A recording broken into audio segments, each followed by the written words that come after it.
اعوذ باللہ من الشیطان الرجیم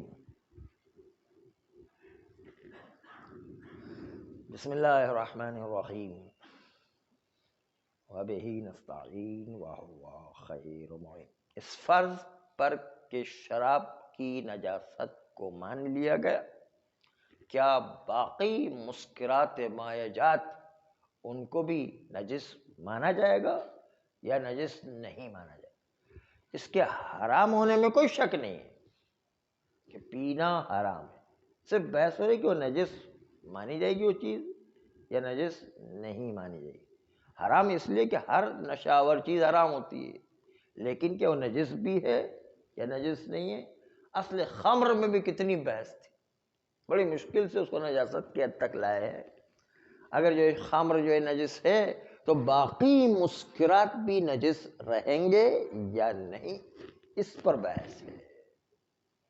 ہم نے آپ کے سامنے دو دلیل نجس ثابت کرنے والوں کو پیش کی اور اس کو رد بھی کر دیا گیا۔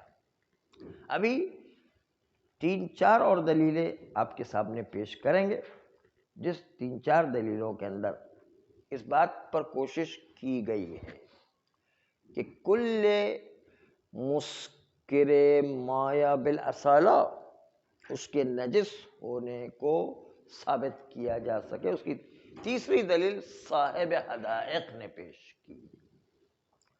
صاحب حدائق نے کہا کہ دیکھیے بھائی، خمر مخصوص مائع کا نام نہیں ہے، بلکہ خمر اعم از خمر، اور جمیع مسکرات پر خمر کا نام صادق آتا ہے، کیونکہ حقیقت شرعیہ کے لحاظ سے خمر اعم از شراب ہے۔ کیوں؟ اس لیے کہ خمر اس کا معنی کیا ہے؟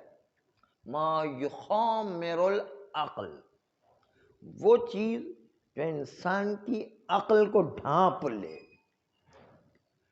یہ عورت کی چادر کو بھی خمار کہتے ہیں۔ خمار کیوں کہتے ہیں؟ اس لیے کہ وہ ڈھانپنے کا کام کرتے ہیں۔ یہ شراب انسان کی عقل کو ڈھانپ لیتا ہے، اور عقل کام نہیں کرتی ہے، اس لیے اس کو خمر کہا جاتا ہے، اور پردے کو خمار کہا جاتا ہے۔ وہ جو پردہ چادر ہوتی ہے اس کو خمار کہتے ہیں۔ تو خمر ما یخامر العقل، جو انسان کی عقل کو ڈھانپ لے، پس چاہے وہ عقل کو ڈھانپنے والی چیز مائع مخصوص شراب ہو یا مخصوص شراب کوئی نہ ہو بلکہ دوسرے کوئی اور مسکرات مائجات ہو جس سے نشہ چڑھتا ہو، یہ سب حقیقت شرعیہ کے لحاظ سے خمر کہلائیں گی، کیونکہ سب میں نشہ چڑھا کرتا ہے، جو انسان کی عقل کو ڈھانپ لیتا ہے۔ بس اس لیے تفسیر آیہ مبارکہ انما الخمر والمیسر کی تفسیر میں بھی یوں وارد ہوا ہے کہ ان کل مسکر خمرون، کہ ہر مسکر خمر ہوا کرتا ہے۔ یہ جو ہے وہ وارد ہوا ہے تفسیر میں۔ اس سے بھی پتہ چلتا ہے، روایت ابراہیم میں، علی ابن ابراہیم کی روایت میں جو ابی جارود سے امام باقر علیہ السلام سے روایت ہے،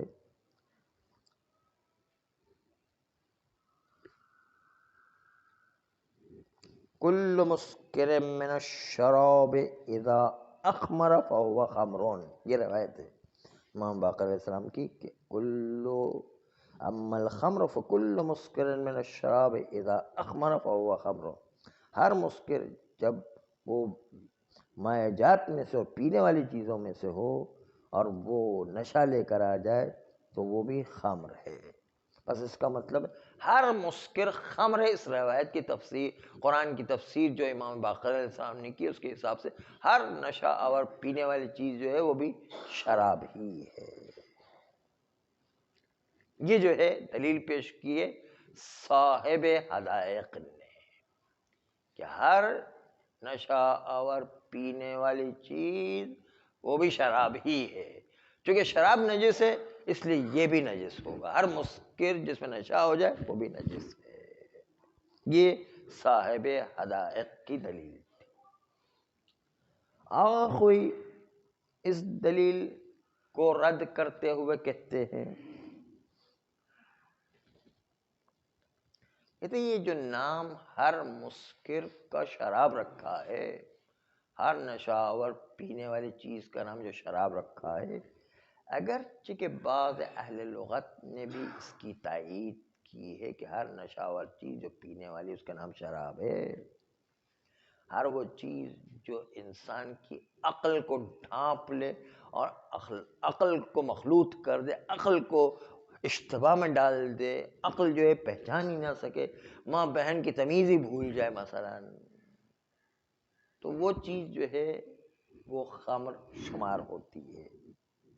یہ بات صحیح ہے کہ جو امام باقر علیہ السلام کی تفسیر بھی پیش کی اور بعض اہل لغت نے بھی اس کی تائید کی، لیکن پھر بھی یہ بات دلیل نہیں بنتی ہے اس بات پر کہ ہر وہ چیز جو انسان کی عقل کو ڈھانپ لے وہ خمر ہوگی، یا ہر وہ چیز جو انسان کی عقل کو ڈھانپ لے وہ نجس ہوگی. کیوں؟ کیونکہ بھنگ، یہ جو خود مثال انہوں نے، بھنگ وہ بھی تو انسان کی عقل کو ڈھانک لیتا ہے. ہیروئن یہ بھی تو انسان کی عقل کو ڈھانک لیتا ہے.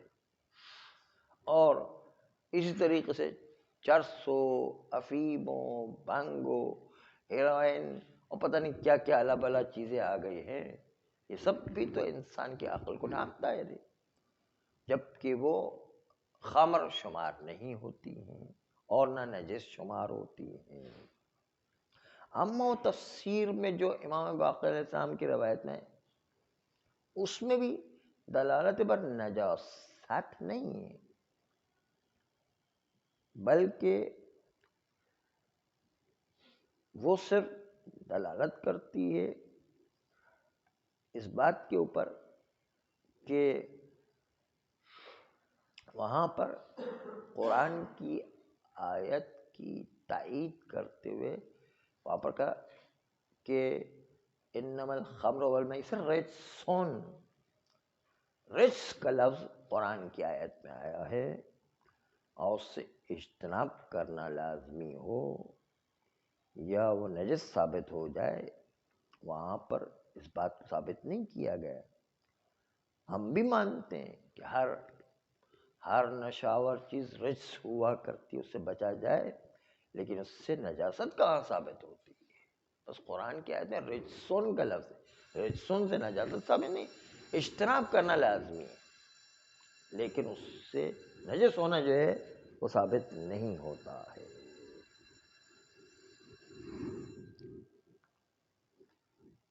چوتھی دلیل جو وارد ہوئی اس بات میں کہ ہم ہر مسکر کو نجس قرار دیں، وہ اخبار جو وارد ہوئے نجاست نبیذ مسکر میں، فقاء مسکر کے اندر وہ جملہ روایات ہے جس میں نبیذ مسکر جو ہے اس کو عطف کیا گیا خمر پر.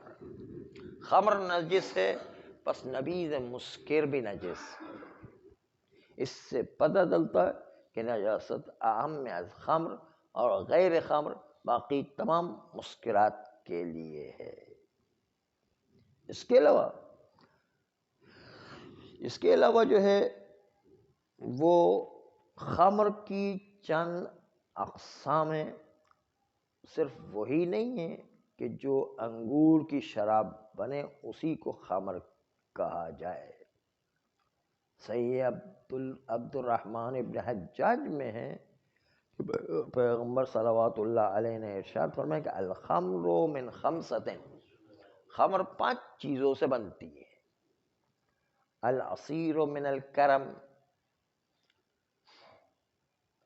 انگور کی شراب، اس انگور کے کچے گچھے جو ہوتے ہیں، کرم اس کچے انگور سے بنتی ہے. والنقیع من الزبیب، اور نقی نام کی شراب بنتی ہے کشمش سے.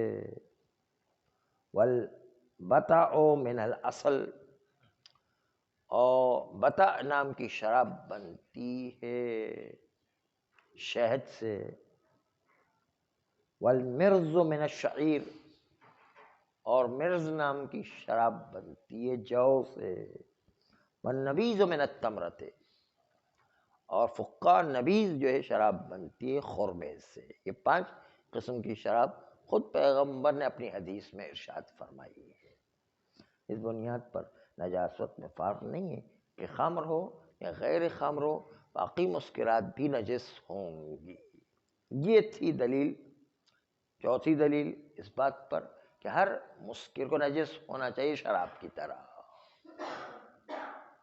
جواب اس کا یہ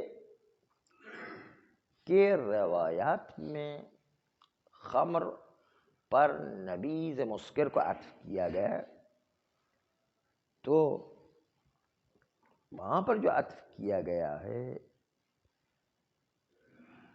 وہ شراب و نبیذ کی حرمت و نجاست پر دلالت کر رہی ہے.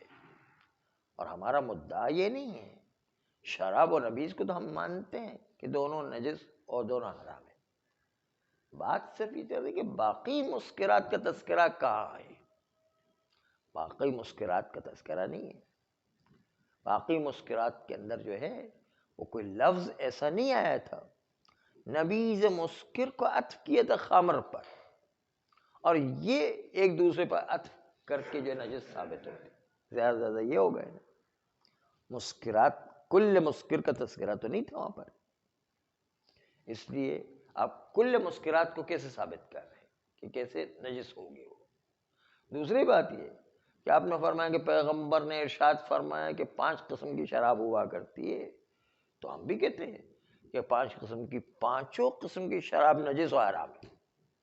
جس پر بھی عرف کے اندر شراب کا نام صادق آ جائے گا وہ حرام رہے گی، چاہے وہ انگور کی شراب ہو، چاہے وہ کھجور کی شراب ہو، چاہے وہ جو کی شراب ہو، چاہے وہ اصل کی شراب ہو، چاہے کسی بھی چیز کی شراب ہو. شراب کا نام عرف میں صادق آ گیا جو استعمال ہوتی شراب کے عنوان سے، تو وہ تو حرام ہو گیا. تو وہ تو شراب کے زمرے میں شامل ہو گئی ہے. وہ کوئی مسکر کے زمرے میں شامل نہیں ہوئی ہے. وہ تو شراب کے زمرے میں، شراب کا عنوان ہی عرف میں اس پر صادق آ رہا ہے کہ وہ 5 قسم کی شراب ہو. شراب تو ہے نا بہرحال وہ. اس لیے شراب کے طور پر شامل ہو جائے تو ہماری محل بحث سے خارج ہے. وہ تو ہم خود کہہ رہے ہیں کہ بھائی شراب تو حرام ہے اور شراب تو نجس ہے. نبیذ تو حرام ہے، نبیذ تو نجس ہے. یہ 2 چیزوں میں تو ہم خود مان رہے ہیں. اب دلیل ہے کہ کل مسکر جو معاجات ہے وہ حرام بھی ہے نجس بھی ہے. حرام کو چلو ہم اس میں مانتے ہیں، لیکن نجس کہاں ثابت ہے؟ کیونکہ ہر نشاور چیز حرام تو ہوتی ہے لیکن نجس کہاں سے ثابت ہوگی؟ ورنہ تو بھنگو، چرسو، افیمو، ہیروئن اس کو بھی نجس ماننا پڑے، جبکہ وہ پاک ہے. حرام ہے لیکن نجس نہیں ہے یہ چیزیں. بھرم، بھنگو، چرسو، افیمو، ہیروئن یہ ہاتھ لگانے سے نجس نہیں ہوتا ہے، لیکن پینا حرام ہے. اس لیے آپ کو وہ جملہ ہے امام کا یاد ہوگا کہ جو ہے کپڑے پر شراب گر جائے تو کپڑے کو کوئی نشہ تھوڑی چڑھتا ہے. ہاں وہ جملہ ایک مذاق بھی جو ہے امام علیہ السلام نے جو ہے کپڑے کا کیا تھا کہ کپڑے کو کوئی نشہ تھوڑی چڑھتا ہے. اس لیے جو اس میں نماز پڑھنے میں کوئی حرج نہیں ہے. ہاں تو یہ ہاتھ لگانے سے ہاتھ کو نشہ نہیں چڑھے گا انشاءاللہ. تو اس لیے جو ہے وہ نجس نہیں ہوا کرتے، جو نجس ثابت نہیں ہو رہا. دونوں باتوں سے.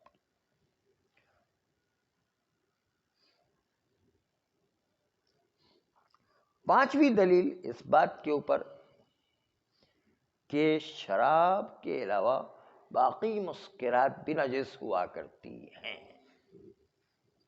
اس کے اندر یوں دلیل پیش کی،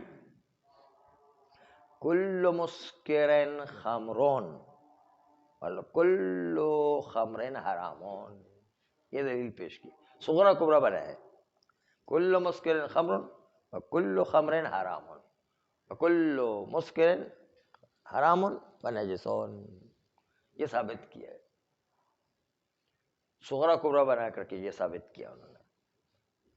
اور صغرا کبرا کے بارے میں آغا مدرس کہا کرتے تھے کیا، ابو علی سینا، وہ شیخ الرئیس ابو علی سینا کہا کرتے تھے کہ جو بھی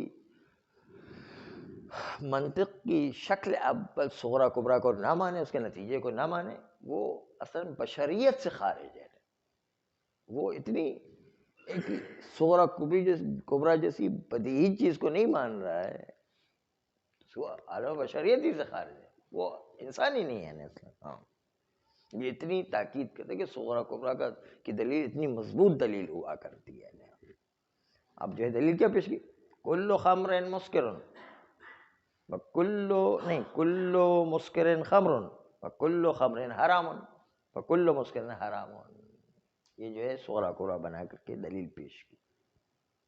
جواب اس کا یہ ہے کہ آپ کو صغرا کبرا تو صحیح ہے، لیکن ہمارا مدعا پر آپ کی بحث نہیں ہے، آپ نے حرامن کو ثابت کیا، حرام کا ہم کب انکار کر رہے ہیں، نجس کو کہاں ثابت کیا آپ نے؟ لیکن دوبارہ صغرا کبرا پڑھتے ہیں، کل مسکر خمر وکل خمر حرام وکل مسکر حرام، یہ جو ہے آپ نے حرام کو ثابت کیا ہے، نجس کو کہاں ثابت کیا؟ نجس کو تو ثابت ہی نہیں کیا، حرام ہونے کے حرام تو پہلے ہی مان رہے ہیں ہم نے حرام کا کب انکار کیا ہے؟ یعنی ہر نشاور چیز، پینے والی چیز، وہ پینا حرام ہے، یہ تو ہم مان رہے ہیں، جو بھی نشہ چڑھنے والی چیز پینے والی ہے وہ تو حرام ہے، وہ تو پینے والی نہ بھی ہو تو بھی حرام ہے، تو جس میں بھی نشہ چڑھتا ہے کلی فارمولہ ہے کہ کل مسکرن حرامون، ہر مسکر حرام ہوا کرتا ہے، ہر نشاور چیز جس میں نشہ چڑھتا ہو وہ حرام ہے۔ ہاں، یہ تو کل مسکرن خمر، وہ اس روایت کے مطابق کہ خمر ہر وہ چیز کہلاتی جو انسان کی عقل کو ڈھانپ لے، اس معنی میں لیا انہوں نے۔ ہاں، ہر مسکر انسان کی عقل کو ڈھانپ لیتا ہے، اس لیے خمر ہے۔ جی نہیں، وہ ابھی اسی پر تو بحث کی کہ خمر جو ہے اگر بالفرض ہم نجاست ثابت بھی کر دیں تو پھر بھی نجس ہونا ثابت نہیں ہوتا ہے۔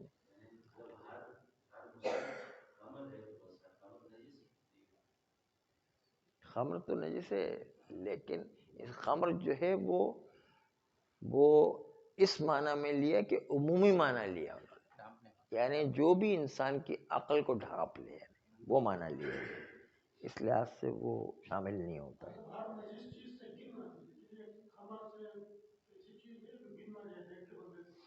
ہاں ہاں،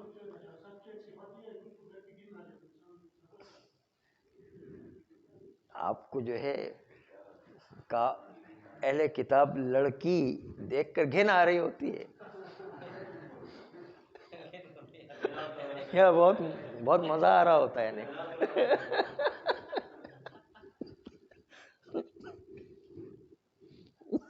آپ بتائیے، مزہ آ رہا ہے یا نہیں آ رہا ہے؟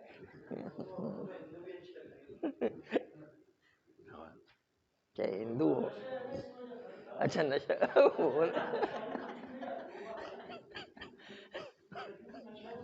اس میں بھی بڑا نشہ ہے یہاں پہ۔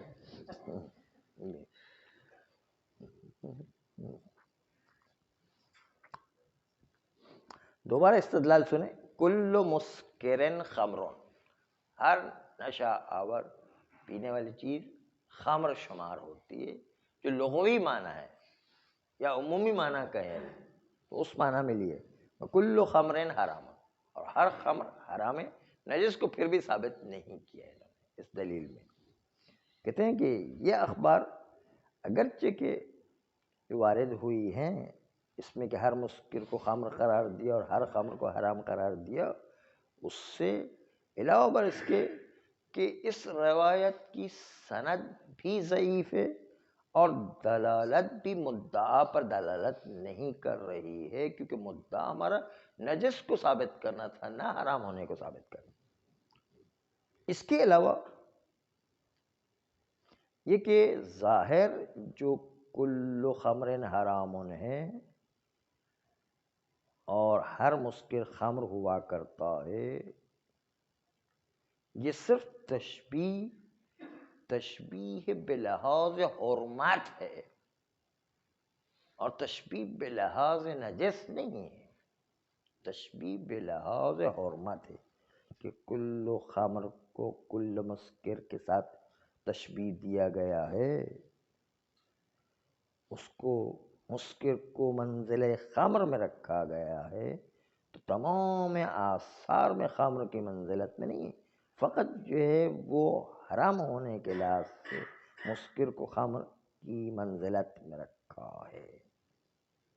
اسی لیے اس مقام میں ہم نے وہ بات جو پہلے بیان کی کہ ہر وہ مادہ جو معروف ہے الکحل کے نام سے یا اسپرٹ کے نام سے، کہ جس کو ظاہراً لکڑی سے بنایا جاتا ہے یا لکڑی جیسی چیزوں سے بنایا جاتا ہے، اس کے اوپر بھی نجاست کا حکم نہیں لایا جاتا، اگرچہ کہ اس کے اندر بھی نشہ چڑھتا ہو، نشہ چڑھنے کے باوجود اس کے اوپر نجاست کا حکم نہیں آتا، اس لیے کہ اس پر عنوان خمر عرفاً صادق نہیں آتا ہے، نہ الکحل پر نہ اسپرٹ کے اوپر، اگرچہ کہ مسکر ہو جائے پھر بھی وہ نجس ثابت نہیں ہوتی۔